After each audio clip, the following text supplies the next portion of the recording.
ഈ 40 വയസ്സ് വരെ ശ്രദ്ധിച്ച് കാര്യങ്ങളെല്ലാം നോക്കിയിരുന്നാൽ ഈ പറഞ്ഞ ഹെറിഡിറ്ററി ആയിട്ട് ഡയബറ്റീസ് വരുന്നത് തടയാൻ കഴിയും. അല്ലെങ്കിൽ നമ്മുടെ വളർച്ചയുമായി ചേർന്നുള്ള ഒരു താൽക്കാലിക പ്രതിഭാസം മാത്രമാണ്. പിന്നെ ഈ ആധുനിക ആശാന്മാരുടനെ ചാടി വീണു അങ്ങനെയല്ല ഇങ്ങനെയല്ല എന്നൊക്കെ പറയും. എനിക്ക് അതിനോടൊന്നും വലിയ യോജിപ്പില്ല. ഞാൻ ആ തർക്കത്തിന് പോകാറുമില്ല. Nothing is permanent. ശരീരത്തെ ശീര്യതയെ അനേന ഇത് ശരീരമെന്ന് ഗുരുക്കന്മാർ പറഞ്ഞെങ്കിൽ ശരീരം മാറ്റങ്ങൾക്ക് വിധേയമാണ്. ഗണപതി ഭഗവാന്റെ അടുത്ത് ഏത്തമിട്ട് കഴിഞ്ഞാൽ എനിക്ക് മാർക്ക് കിട്ടും. മാർക്ക് കിട്ടും. ഇവൻ പോയി ചെയ്യും. സത്യത്തിൽ ചെവിയിൽ ഇങ്ങനെ പിടിച്ച് വലിക്കുമ്പോൾ നമ്മുടെ തലച്ചോറിൽ ഹിപ്പോകാമ്പസ് എന്ന് പറയുന്ന ഒരു സ്ഥലമുണ്ട്. മേജറും മൈനറും ഒക്കെ ഉണ്ട്. ഇത് വലിയുമ്പോൾ നമ്മുടെ ഓർമ്മ പെട്ടെന്ന് ആക്റ്റീവാണ്. അതാണ് ഗണപതിക്ക് ഏത്തവിടാൻ പറയുന്നത്. ഇതിപ്പോൾ അമേരിക്കയിൽ ശരീരം ശോഷിക്കാൻ തുടങ്ങും. എനിക്കങ്ങനെയായിരുന്നു. ഒരു സമയത്ത് പെട്ടെന്ന് ശരീരം ശോഷിച്ചു. പിന്നെ യൂറിൻ പിടിച്ചാൽ നിൽക്കില്ല, എപ്പോഴും യൂറിനേറ്റ്. അപ്പം മനസ്സിലായി ഇത്രയും കളി എന്നോട് വേണ്ട. ഇപ്പം ഞാനിത് എടുത്തു. പിന്നെ പതുക്കെ പേശി ബലമൊക്കെ വരുത്തിയിട്ട് നേരെ വർക്കൗട്ട് തുടങ്ങി. മെഡിറ്റേഷൻ്റെ മെത്തേഡ് മാറ്റി, ആഹാര രീതി മാറ്റി. എന്നിട്ട് ഞാനതിന്ന് തിരിച്ചു വന്നു. Okay, reversal is possible. സംശയം തോന്നിയിരിക്കുന്നത് നത്തിങ് ഈസ് ഇമ്പോസിബിൾ. എണ്ണ ചൂടാക്കാതെയാണ് വേവിക്കുന്നത്. പറഞ്ഞ അത്ഭുതമായിട്ട് തോന്നുമല്ലേ? എണ്ണ ചൂടാക്കാൻ പാടില്ലേ? ഇല്ല. ഈ പ്രമേഹം എന്ന് പറയുന്നത് അച്ഛനും അമ്മയ്ക്കും ഉണ്ടെങ്കിൽ മക്കൾക്കും ഉണ്ടാകാം എന്ന് വിചാരിക്കുന്ന ഒരു രോഗമാണ്. ഇപ്പൊ എൻ്റെ ഒരു അങ്കിൾ ഉണ്ടായിരുന്നു. അങ്കിള് എന്നും എല്ലാ വെള്ളിയാഴ്ചയും വെട്ടുകാട് പള്ളിയിൽ പോയിട്ട് തിരിച്ചു വരുന്ന വഴിക്ക് പൊറോട്ടയും ചിക്കൻ ഫ്രൈയും കഴിക്കും. അപ്പോൾ പുള്ളി പറയുന്നത് എൻ്റെ അപ്പൻ എന്തായാലും ഡയബറ്റീസ് ഉണ്ടായിരുന്നു. അപ്പൊ എന്ത് വന്നാലും 40 വയസ്സിന് ശേഷം എനിക്ക് ഉണ്ടാകും. അപ്പൊ 40 വയസ്സ് വരെ എനിക്ക് സന്തോഷിച്ച് ജീവിക്കാലോ എന്നാണ് പുള്ളിയുടെ തിയറി. പക്ഷേ ഈ 40 വയസ്സ് വരെ ശ്രദ്ധിച്ച് കാര്യങ്ങളെല്ലാം നോക്കിയിരുന്നാൽ ഈ പറഞ്ഞ ഹെറിഡിറ്ററി ആയിട്ട് ഡയബറ്റീസ് വരുന്നത് തടയാൻ കഴിയും.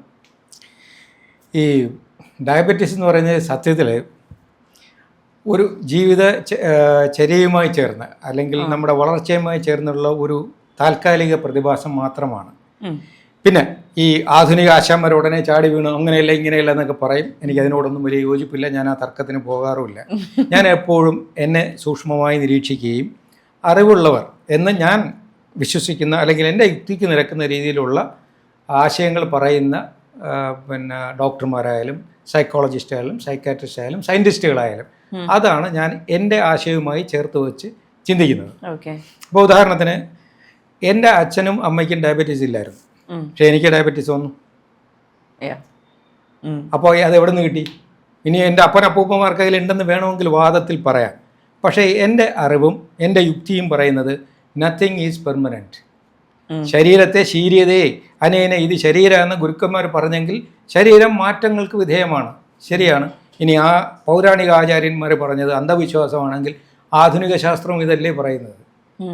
Everything is the matter is nothing but the manifested form of energy. It keeps on mutating. അപ്പോൾ ഇംഗ്ലീഷ് പറഞ്ഞാൽ ശാസ്ത്രമായല്ലോ. ഇംഗ്ലീഷ് പറഞ്ഞാൽ കുറച്ചുകൂടെ സ്വീകാര്യതയാണ്. കാരണം ഇത് നമ്മളെ എപ്പോഴും കോളനൈസ്ഡ് ചെയ്തിരിക്കുകയാണ്. അപ്പോൾ രണ്ടായാലും ഇവിടെ ഒന്നും സ്ഥിരമല്ല. പ്രമേഹം എന്ന വാക്കിൻ്റെ അർത്ഥം ആഴത്തിൽ പോയാൽ പ്രാണന് മോഹം സംഭവിക്കുമ്പോഴാണ് പ്രമേഹം ഉണ്ടാകുന്നത്. പ്രമേഹം എന്ന് വെച്ചാൽ നമ്മുടെ ശരീരത്തിലെ പഞ്ചസാരയുടെ അളവ് കൃത്യമായിട്ട് ഗ്ലൂക്കോസാക്കി മാറ്റാൻ കൺവേർട്ട് ചെയ്യാനുള്ള അഗ്നിബലം കുറയുന്നു, പ്രാണബലം കുറയുന്നു. അതാണ് പ്രമേഹം.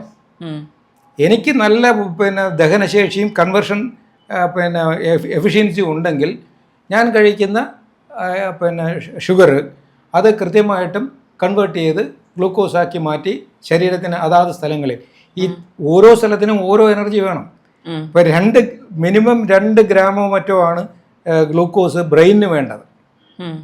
അത് കുറഞ്ഞു കഴിഞ്ഞാൽ തലച്ചോറിന് വർക്ക് ചെയ്യാൻ പറ്റില്ല. പണ്ട് പിന്നെ കുട്ടികൾ പരീക്ഷയ്ക്ക് പോകുമ്പോൾ അവർക്ക് ഇത്തിരി മധുരം കൊടുത്തു വിടുമായിരുന്നു. എന്തിനാണെന്നറിയാം?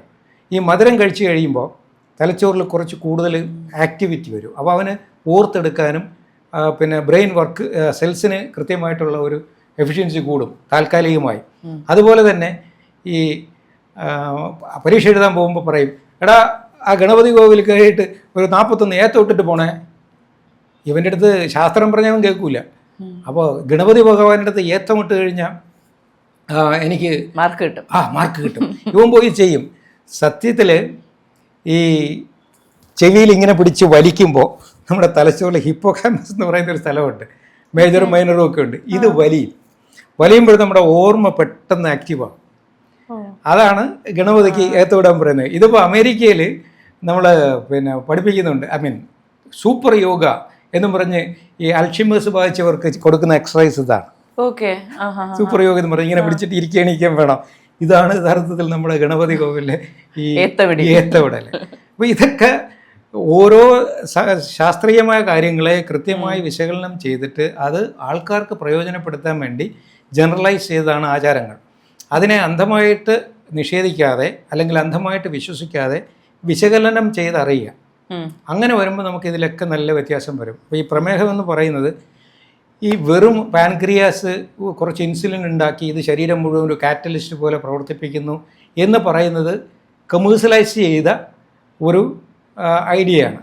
കാരണം ഇപ്പോൾ കേരളത്തിൽ തന്നെ ഏകദേശം 25% ആൾക്കാർ, അതായത് 1 കോടി ആൾക്കാരുണ്ടെങ്കിൽ അതിൽ 25 ലക്ഷവും ഡയബറ്റിക്കാണ്. എന്തുകൊണ്ട്? ഇത് നമ്മളെ ചിന്തയും പ്രവൃത്തിയും ജീവിത സാഹചര്യവും അഗ്നിബലം കുറയ്ക്കുന്നതിലൂടെ കൊണ്ടുപോയിട്ട് പഠിപ്പിക്കണം. ഇത് നിനക്ക് വിധിക്കപ്പെട്ടതാണ്, ഇതേ മരുന്നുണ്ട്, ഇനി നീ ഒന്നും ചെയ്യേണ്ടത്, ആ മരുന്ന് കഴിച്ചാൽ മതി. അപ്പോൾ മരുന്നിങ്ങനെ സ്ഥിരമായി ഉണ്ടാക്കാം, അത് വിൽക്കാം, അതിനുള്ള ഏജൻസികളെ ഉണ്ടാക്കാം. It's A multi-billion business. ഇത് മാത്രമല്ല, എല്ലാം ഇങ്ങനെ തന്നെ ആണ്. പിന്നെ അതിനെ തെറ്റിപ്പറയാനൊന്നും പറ്റില്ല. വ്യവഹാരം അത് പ്രകൃതിയുടെ ഒരു ഭാഗമാണ്. അതായത് ഇപ്പോൾ ആധുനികമായ കാര്യങ്ങളിൽ മാത്രമല്ല, പൗരാണികമായി ഇത് പറഞ്ഞിട്ടുണ്ട്. പുരുഷാർത്ഥം, നീ എന്തിനാ ജനിച്ചത്? പുരുഷാർത്ഥം. ധർമാർത്ഥ കാമ മോക്ഷം, നീ ജനിച്ചത് ധർമ്മവ്യവസ്ഥതയെ അറിഞ്ഞ് സത്യസന്ധമായി യുക്തിഭദ്രമായി അർത്ഥസമ്പാദനം നടത്തണം, പണം ഉണ്ടാക്കണം. അതല്ലേ വ്യാപാരം. പക്ഷെ ധർമ്മ വ്യവസ്ഥയിൽ നിന്നുകൊണ്ട് അധർമ്മമായി പോകരുത്. ആ ധർമ്മവ്യവസ്ഥയിൽ നിന്നുകൊണ്ട് അർത്ഥം സമ്പാദിക്കുക. ആ അർത്ഥം, പണം ഉപയോഗിച്ച് കാമപൂർണ്ണം നടത്തുക. അപ്പം നിനക്ക് കാണാനുള്ളതും മണക്കാനുള്ളതും രുചിക്കാനുള്ളതും എല്ലാ ഇന്ദ്രിയങ്ങളെയും ആസ്വദിക്കുക. അല്ലാതെ വെറുതെ ഒരു സ്ഥലത്ത് കുത്തിയിരുന്ന് ധ്യാനിച്ചുകൊണ്ടിരിക്കാനല്ല ആചാര്യന്മാർ പറഞ്ഞത്. അവർ പറഞ്ഞത് നീ ധർമ്മത്തിലൂന്നി പണം ഉണ്ടാക്കുക, പണത്തെ ഉപയോഗിച്ച് ധർമ്മവ്യവസ്ഥിതിയോട് ചേർന്ന് കാമപൂർണ്ണം ആഗ്രഹപൂർത്തി വരുത്തുക. നാച്ചുറലായിട്ട് ചെയ്തു കഴിഞ്ഞാൽ നിനക്ക് മോക്ഷം കിട്ടും. അതാണ് 4 രീതി പറഞ്ഞത്. ഇവിടെയും നാം വരേണ്ടത് നമ്മുടെ ഉള്ളിലുള്ള, നമുക്കൊരു ജനറ്റിക് മെമ്മറി ഉണ്ട്, നമ്മുടെ ജീൻസിലൊരു മെമ്മറി ഉണ്ട്. അത് തള്ളിക്കളഞ്ഞുകൊണ്ട് നമുക്ക് ജീവിക്കാനൊന്നും പറ്റില്ല. ഞാൻ എൻ്റെ അച്ഛൻ്റെ അമ്മയുടെ ഓർമ്മകളുടെയും പ്രവർത്തനത്തിൻ്റെയും ചിന്തയുടെയും ഒരു ബാക്കിയാണ്. അവരുടെ അച്ഛൻ്റെയും അമ്മയുടെയും ഓർമ്മകളുടെ ഒരു ബാക്കിയാണ്. ഇങ്ങനെ എത്ര തലമുറകളുടെ ഓർമ്മകൾ നമ്മുടെ ഉള്ളിലുണ്ടെന്നറിയോ? അതിനെ നിഷേധിച്ചുകൊണ്ട് ഇത് മാത്രമാണ് സത്യമെന്ന് പറയുന്നത് എത്രത്തോളം വിഡ്ഢിത്തമാണ്. അപ്പോൾ പ്രകൃതിയിൽ എല്ലാം ഉണ്ട്, എല്ലാ ഗുണങ്ങളുമുണ്ട്, എല്ലാ ദോഷങ്ങളുമുണ്ട്. നമ്മുടെ ഓരോ കോശവും ഓരോ യൂണിവേഴ്സൽ എൻറ്റിറ്റിയാണ്. There is no difference between micro and macro. അത് ശരിയാണ്, ശാസ്ത്രം. ഇംഗ്ലീഷുകാരൻ പറഞ്ഞു, അണോരണീയാൻ മഹുദോ മഹിയാൻ ആത്മാഗുഹായാം നിഹിതോശു ജന്തോ. 16,000 കൊല്ലങ്ങൾക്ക് മുമ്പ് എഴുതിയതാണ്. അത് പഴഞ്ചനാണ്. There is no difference between micro and macro. അണുവും അണ്ടകടാഹവും തമ്മിൽ ഒരു വ്യത്യാസവും ഇല്ലെന്നും ആ തത്വം നിന്റെ ഉള്ളിൽ ഒരു രഹസ്യമായി ഇരിപ്പുണ്ടടാ എന്നാണ് ഗുരു പറഞ്ഞത്. ഇച്ചിരി നേരം കണ്ണടച്ചിരുന്ന് ദിവസവും ഒരു 10-20 മിനിറ്റെങ്കിലും നീ ഉള്ളിലേക്ക് നോക്കിയാൽ ഇത് തെളിഞ്ഞു വരും. അത് പറഞ്ഞതും അബദ്ധമായെന്നാണ് ഇവിടെ പറഞ്ഞു പഠിപ്പിക്കുന്നത്. ആർക്ക് പോകുന്നു? ഇതിൻ്റെ പിന്നാലെ പോകുന്നവർക്കാണ് നഷ്ടം. അപ്പോൾ പ്രമേഹം എന്ന വാക്കിൻ്റെ അർത്ഥം യഥാർത്ഥത്തിൽ ഈ പ്രാണൻ്റെ ശക്തി കുറയുന്നത് കൊണ്ട് ഈ കൺവേർഷൻ റേറ്റിലുള്ള വ്യത്യാസമാണ് ലാബിൽ കാണിക്കുന്നത്. ലാബിൽ കാണിക്കേണ്ട, അതിന് മുമ്പേ നമുക്ക് അസ്വസ്ഥതകൾ ഉണ്ടാവും. ശരീരം ശോഷിക്കാൻ തുടങ്ങും. എനിക്കങ്ങനെയായിരുന്നു. ഒരു സമയത്ത് പെട്ടെന്ന് ശരീരം ശോഷിച്ചു, പിന്നെ യൂറിൻ പിടിച്ചാൽ നിൽക്കില്ല, എപ്പോഴും യൂറിനേറ്റ്. അപ്പം മനസ്സിലായി, ഇത്രയും ഞാൻ ചെയ്ത വർക്കൗട്ട് എന്ന് പറയാൻ നിങ്ങൾക്ക് സങ്കല്പിക്കാൻ പോലും കഴിയില്ല. സാധാരണ ഒരാളിന് 9ാമത്തെ വയസ്സിൽ തുടങ്ങിയതാണ് കളരിപ്പയറ്റ്. തെക്കനും വടക്കനും മാറി മാറി ചെയ്ത് ബോക്സിങ്, ബോഡി ബിൽഡിങ്, കരാട്ടെ, ഇതൊക്കെ ചെയ്ത് എന്നിട്ട് അവസാനമായപ്പോൾ എന്തു പറ്റി? ഒരു 55 വയസ്സിൽ കറക്റ്റ് ഡയബറ്റീസ് പിടിച്ചു. പിന്നെ കുറച്ച് നാൾ ഞാൻ യുദ്ധം ചെയ്തൊക്കെ നോക്കി, മരുന്ന് വേണ്ടെന്നൊക്കെ, നടക്കില്ല. ഒടുവിൽ പിന്നെ ഇഞ്ചക്ഷൻ എടുത്തു. അപ്പോൾ മനസ്സിലായി ഔഷധ സേവയില്ലാതെ നടക്കില്ല. ഇഞ്ചക്ഷൻ എടുത്തിട്ട് ഞാൻ പറഞ്ഞു, കളി എന്നോട് വേണ്ട, ഇപ്പം ഞാനിത് എടുത്തു. പിന്നെ പതുക്കെ പേശീബലമൊക്കെ വരുത്തിയിട്ട് നേരെ വർക്കൗട്ട് തുടങ്ങി. മെഡിറ്റേഷൻ്റെ മെത്തേഡ് മാറ്റി, ആഹാര രീതി മാറ്റി, എന്നിട്ട് ഞാനതിൽ നിന്ന് തിരിച്ചു വന്നു. Okay, reversal is possible. സംശയം തോന്നിയിരിക്കുന്നത് നത്തിങ് ഈസ് ഇമ്പോസിബിൾ എന്ന് വെച്ചിട്ട് ഇപ്പോൾ ഞാൻ പൂർണ്ണമായി ഒഴിവാക്കുന്നു എന്ന് പറയില്ല. ഇടയ്ക്ക് എൻ്റെ പിടി വിട്ടുപോകും. ഇപ്പോൾ ഒരു സദ്യക്ക് പോയാൽ ഞാൻ 4 പായസവും തട്ടും. സദ്യ ഉണ്ടെന്ന് വെച്ചാൽ ഉണ്ണണം. പിന്നെ പണ്ടാണെങ്കിൽ 1 കിലോ ഡെയിലി 1 കിലോ പാളയം കൂടെ നല്ല പഴുത്ത പഴം, അതെനിക്കൊരു വല്ലാത്ത ക്രേസായിരുന്നു. പിന്നെ കുട്ടിയിലെ എന്നെ കരിപ്പട്ടി എന്നാണ് വിളിച്ചിരുന്നത്. കാണാനും കറുപ്പ്, കരിപ്പട്ടിയോട് ഭയങ്കര ആർത്തിയായിരുന്നു എനിക്ക്. ഈ സ്കൂളിൽ പോകുമ്പോഴും പോക്കറ്റിൽ ഒരു പീസ് കരിപ്പട്ടിയാണ്. അതുകൊണ്ട് തന്നെ ആൾക്കാർ കരിപ്പട്ടി എന്ന് വിളിക്കുമായിരുന്നു. അപ്പോൾ ആ മധുരത്തിനോട് ഒരു ആർത്തി ഇപ്പോഴും ഉണ്ട്.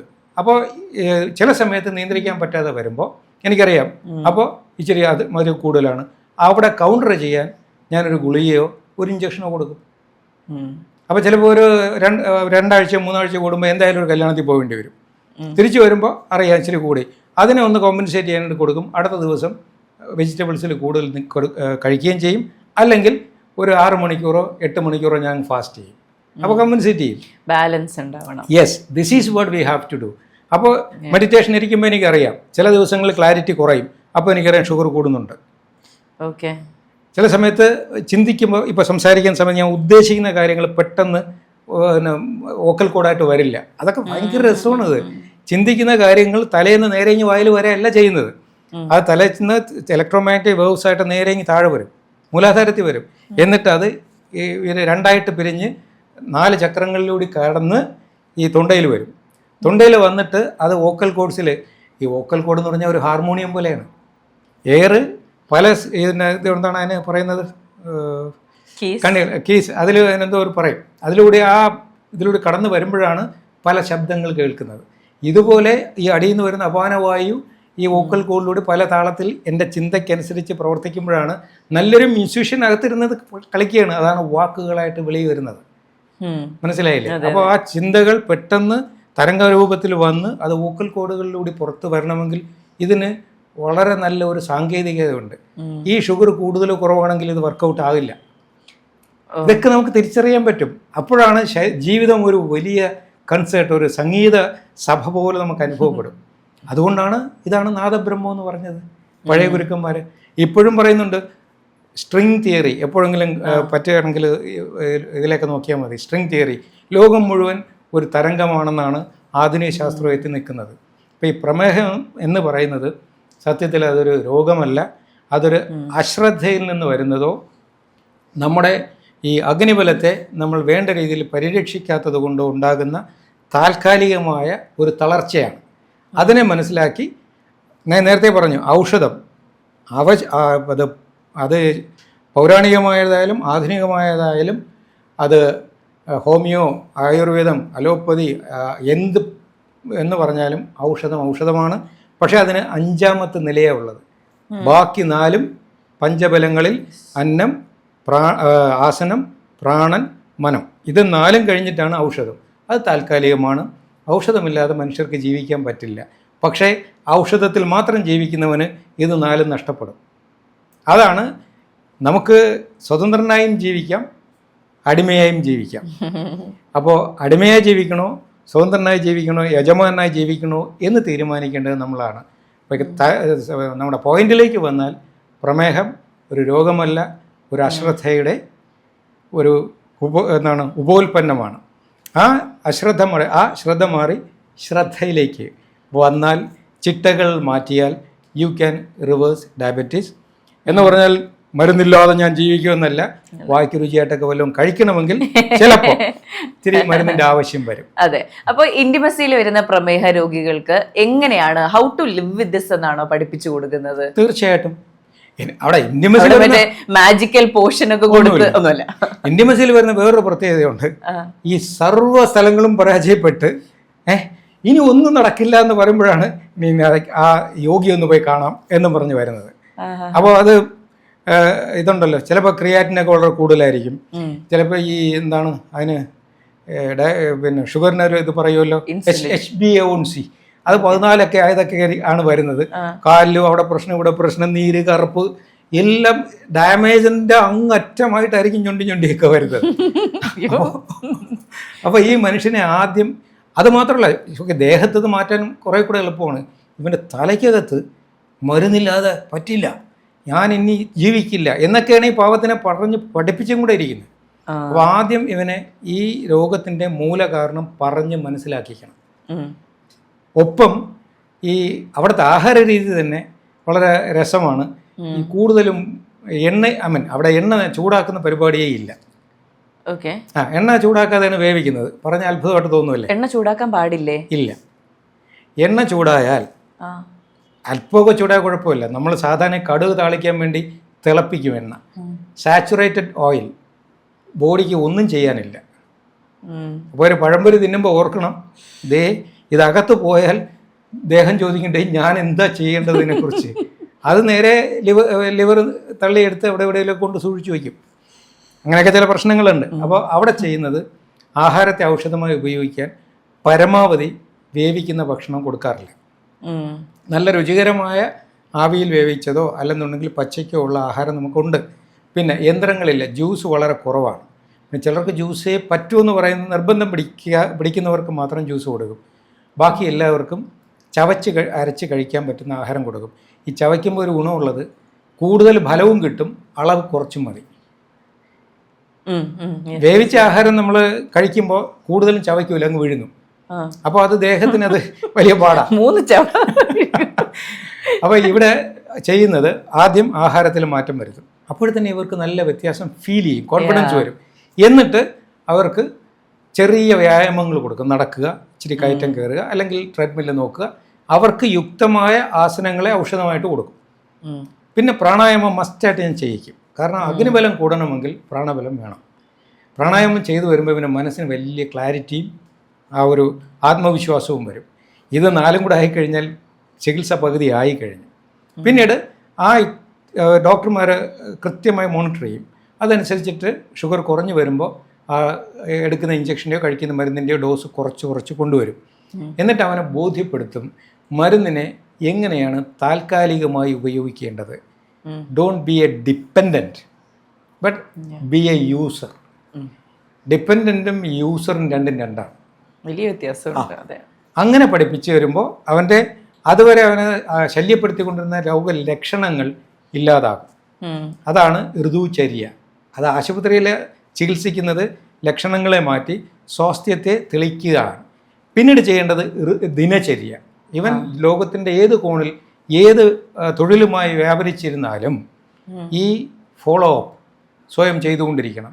അങ്ങനെ വരുമ്പോൾ ക്രമേണ ഈ നേരത്തെ പറഞ്ഞില്ലേ ഒന്നും സ്ഥിരമല്ല. അപ്പോൾ രോഗം എങ്ങനെ സ്ഥിരമാകും? നമ്മുടെ താളക്രമം മാറ്റുമ്പോൾ, ചിട്ട മാറ്റുമ്പോൾ, പിന്നെ പ്രാണായാമത്തിന് ജനറ്റിക് മെമ്മറിയെ പോലും റീസ്ട്രക്ചർ ചെയ്യാൻ പറ്റും. അങ്ങനെയുണ്ട്. അപ്പോൾ അതുകൊണ്ട് ഹെറിഡിറ്ററി എന്നൊക്കെ പറയുന്നത് ചുമ്മാ. Where there is a will there is a way. നിങ്ങളുടെ മനസ്സാണ് എല്ലാം നിശ്ചയിക്കുന്നത്. അടിമയെങ്കിൽ അടിമ, ഉടമയെങ്കിൽ ഉടമ. ഏത് വേണമെന്ന് അവനവൻ തീരുമാനിക്കണം.